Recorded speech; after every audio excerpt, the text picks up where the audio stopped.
Today on the podcast, we're talking about Mistral AI. They just released some new features, including a graphic generator and chat features. Lots of new stuff. Before we get into that, I wanted to talk about our school community. If you are not a part of that yet, you need to check it out. We are about to hit 225 members, and it's a great place to meet like-minded individuals of people who are actually using AI to make money, either on the side or to build businesses with AI. It's a really cool place. This week we talked about how to drive free traffic to your website using AI. So it's definitely, we release bonus content every single week. We have lots of them up there now, and there's lots of really cool people doing cool things in the community as well. So check it out. It's $19 a month, and it will continue to go up over time. So you can lock in that price and join our sweet community. We'd love to see you there. But Jaeden, let's hear about Mistral and what they're doing.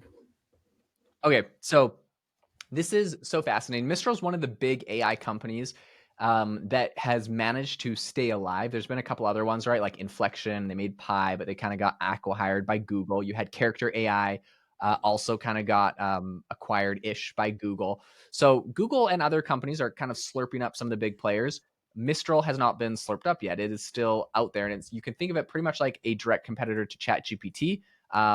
But it's open source, so people can branch the code and use it for a lot of different things. It's pretty cool. Their new feature they just rolled out is, in my opinion, almost a clone of ChatGPT's Canvas tool, right? So they both have the exact same name, Canvas, which I'm not sure why they called it Canvas. Maybe they just wanted to really say that it did the same thing, but I think they should have done like Pages feature, or like, I'm sure they could come up with another name. Okay, regardless of all of that, it is a very fascinating tool. They came out with a demo of this tool and kind of what it does, where essentially they said, hey, today you're releasing a new feature called Canvas. Tell us a little bit about it. Create a canvas with metrics that we can use to, show what this thing does. So one thing that I will note right off the bat when you ask it that prompt is that unlike ChatGPT, the chat goes on the right-hand side and the canvas, or just like the Google Doc pretty much, goes on the left-hand side. So they did make something slightly different. The chat was on the opposite side, but otherwise it looks very, very similar. Anyways, as soon as you say like the word canvas, or you want it to make a canvas, it then that's essentially the trigger phrase that tells it, okay, when I give my response, this is no longer a chat. I'm now essentially putting this into like a Google Doc, but it's its own kind of Google Doc thing. And yeah, it goes ahead and does the response, which I think is interesting. So they have this demo, and in the demo they say, okay, this looks great. Create a React dashboard with some mock-ups, data that can display some of the metrics that we're talking about here. Okay, so all of a sudden in that same canvas, or it creates a canvas which types out all the code, and it has the ability for you to view what the code looks like. So the actual dashboard that it created. The last thing that they demo that's really interesting, that is exactly what ChatGPT does, is it allows you to highlight a line of code, but you can also imagine if this was a document and you were highlighting like the title of the document. In their example, they have it say like, can you add some descriptive text? It goes through, rereads all the code to make sure everything's good, and it then goes and adds like the right, it adds some descriptive text, but it goes and edits the code, which is really, really cool. But you could also imagine it doing the exact same thing in like an actual document, where you say, hey, you don't have to have it rewrite the whole document. You just select the title and say, hey, recreate the title, or select a sentence and be like, hey, rewrite the sentence to be X, Y, and Z. So those are the features. I think this is cool. Jamie, do these look like things that you would use? I mean, personally, it feels a little bit too technical for me. It looks like, we've talked about this before. I think where some of these AI companies are gonna be able to succeed and pull ahead is by just differentiating themselves and finding a different target customer. I think they're going for more of the coder programmer angle, which is great. For a use case, I don't see myself personally using that as much. I'm more like, just give me the graphic and I'll use the graphic for my presentation, my content, but I don't really care what the code says or anything like that. So but I think it could be extremely useful for someone who is working for a big corporation, building apps or tools, things like that. So I don't know, what do you think about it? Okay, I 100% agree with you. The one thing that I will say is I think maybe they have a bit of a branding problem, because like if you look at their logo, it's like all pixelated. their demo is showing it doing some code stuff. But at the end of the day, all of these tools work great, just like ChatGPT's Canvas feature, for just regular documents too. So I think they have one of the problems, like, you mentioned, you're like, this looks too technical for me. I think a lot of people feel that way. When in reality, I think that the tool could be used by pretty much anyone, because it can just, you could do the same things, but just with documents, not with code. So that's Sure. one thing. The other thing that I think is interesting is some of the additional features that they added. So they call it Le Chat, which is because it's based in France. I don't know, it's kind of funny. Um, I'll refrain from making fun of it. But one thing that it can do is it can process large PDF documents. That's awesome. That's a new feature. So you can upload a big PDF. It can read through it, understand everything going on, and give you responses based off of that. Also, images can be uploaded to it. It can analyze images and summarizations, including files with graphs and equations, which is really cool, right? So you upload like a big PDF. It's got pictures in it. It's got graphs, it's got equations, or you upload files with graphs and equations, and it understands all of that. So to me, those are great features. The other feature that it has is it's incorporating Flux Pro. So Black Forest Labs, for those that don't know, is essentially an open source image generator that's almost as good as Midjourney. And I think Midjourney really dropped the ball by not making an API, because as a developer, I would have loved to integrate Midjourney into like 10 projects over the last couple of years. And I mean, mainly just AI, AI Box, my big AI platform I'm building.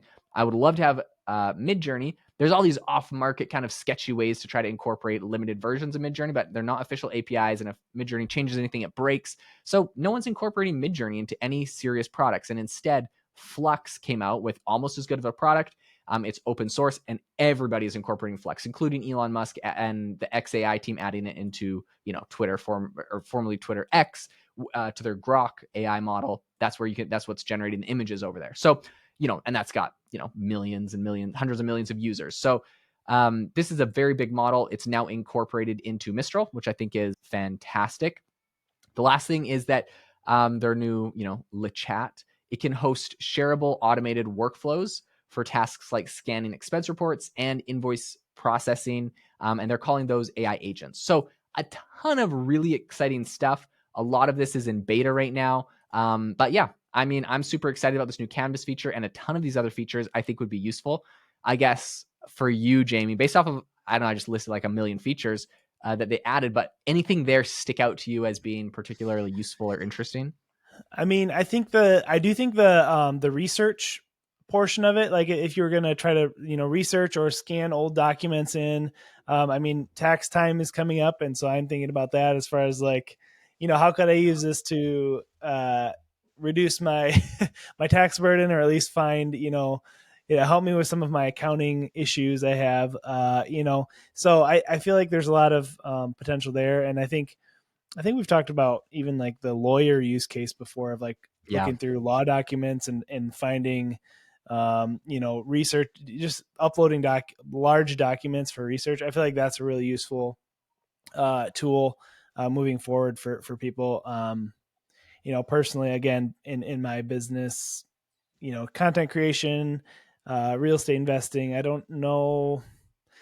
It'd be cool if you could have it like research some like the MLS for you. That'd be cool. I don't know if you could, how that would be Dude, that possible, would be but very cool. that'd be sweet. Oh my So gosh, that'd be so interesting. Okay, so one thing I do want to bring up about this that's interesting is it was co-founded by some people that were formerly at Meta and DeepMind. So Mistral isn't just like it came out of nowhere. Like, people are coming from big companies to go and build this. Um, And one thing that's interesting is they're it's a little challenging them to make money at the moment. They're definitely having an issue with this. I think they just began generating revenue this summer. They started having some like paid programs, but this is one of the big problems with these open source projects. Even OpenAI originally was kind of like this open source AI engine. And then they had to go to a closed source for profit because they weren't able to attract the venture capital dollars and make enough money. So it's going to be interesting to see how Mistral either pivots or how they're able to continue to monetize this essentially. One thing that they did say, though, in a blog post, they said, at Mistral, our approach to AI is different. We're not chasing artificial general intelligence at all costs. Our mission is to instead place frontier AI in your hands so you can get to decide what to do with the advanced AI capabilities. This approach has allowed us to be quite frugal with our capital while consistently delivering frontier capabilities at affordable price points. So I think this is a great point. I think they're taking a dig at OpenAI that is spending, hundreds of millions of dollars to train some of their AI models allegedly, and just burning through cash as fast as possible, raising billions and billions in order to do this. And they are, they raised 600, I think they raised, like $640 million in venture capital. And they're trying to be a little bit slower with their approach, maybe more thoughtful, and mostly, just more mindful of their capital. They don't have as big of backers, but they're making some cool stuff. So it's interesting. It seems like, maybe OpenAI's big vision and head start is attracting them the dollars now. I'll be curious to see if Mistral will be able to catch up, or kind of what their place in the market will be. But definitely, I'll say, don't discount this company. And some of these new features they rolled out with their Canvas are fantastic. Some of the stuff we see over at OpenAI. So try them out. There's some great places you can try this out. Soon, I'll be hosting Mistral on AI Box. So if you're interested in testing this out, get on the waitlist for AI Box at aibox.ai. And once we launch, you'll be able to play around with all of the latest Mistral models over there as well. So some cool stuff. Jamie, any last thoughts? I'm excited for AI Box, man. Yeah, I know it's been you've been grinding at that for a while. I'm excited to see some of those features, but yeah, that'll be another episode, I'm sure. Yeah, we'll get a whole episode on that. Hey, thank Yeah. you so much to everyone for tuning into the podcast today. If you enjoyed the episode, it would mean the world to us. Literally would bring a tear to Jamie's eye if you could leave us a review. If you're on Apple Podcasts, or if you're on Spotify, you got to hit the About tab and then you can hit some stars. But either way, we love your reviews. We read your reviews. We really, really do appreciate them. If you could leave us a review, that would help the podcast out a ton to get found by more amazing people like yourself. Thanks so much for tuning in. Make sure to join the AI Hustle School community, and we will catch you next time.